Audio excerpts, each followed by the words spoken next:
अमीर हो या गरीब, महिला हो या पुरुष, हर व्यक्ति अपने अपने तरीके से भक्ति करता है। लेकिन मनोकामनाएं कुछ ही लोगों की पूरी हो पाती हैं।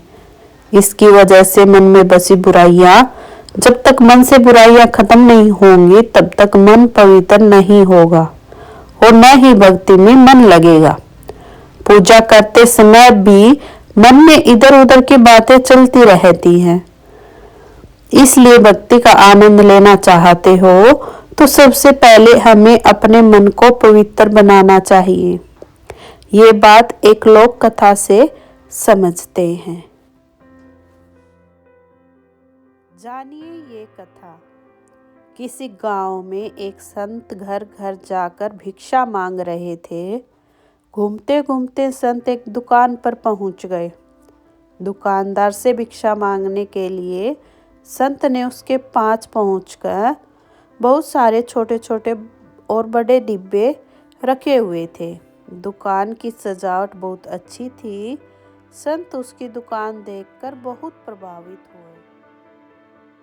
संत ने दुकानदार से पूछा, भाई तुमने इतने सारे डिब्बों में क्या क्या भर रखा है?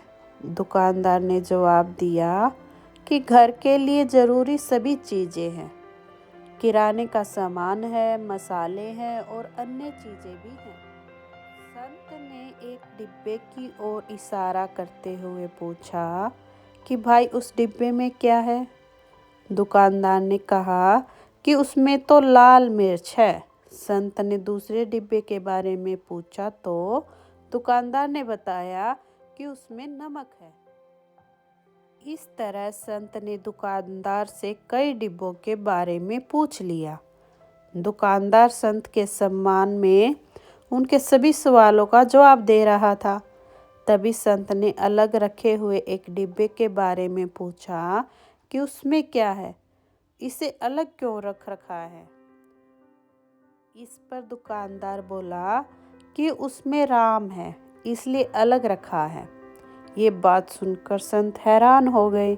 उन्होंने सोचा कि डिब्बे में राम कैसे हो सकते हैं। संत ने ये बात दुकानदार से पूछी तो दुकानदार बोला कि जिस तरह डिब्बे में कुछ नहीं होता, यानी कि जो डिब्बा खाली होता है, उसके लिए हम यही कहते हैं कि उसमें राम है। हम डिब्बे का खाली नहीं कहते।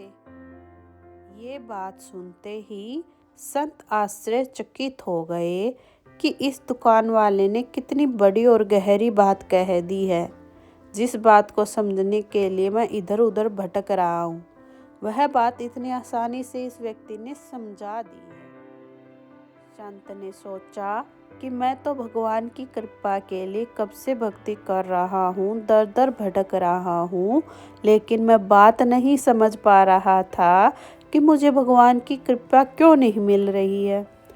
जब तक मेरे मन में बुराइयां हैं, मेरा मन फालतू बातों में भरा हुआ है, तब तक मुझे भगवान की कृपा नहीं मिल सकती। भक्ति का आनंद लेने के लिए सबसे पहले मुझे मेरे मन को खाली करना होगा, तभी उसमें भगवान आ सकेंगे। तो जी, इस कहानी से संदेश ये है कि अधिकतर लोगों के मन में गुस्सा, लालच, मोह, घमंड, दूसरों के लिए जलन और गलत विचार जैसी बुराइयां हैं। तब तक हमारा मन भक्ति में नहीं लग सकता। जब तक भक्ति में मन लगाना चाहते हो तो हमें सबसे पहले इन बुराइयों को खत्म करना होगा। जब मन शांत और पवित्र हो जाएगा तो भक्ति में आनंद भी मिलेगा और भगवान की कृपा भी मिल जाएगी।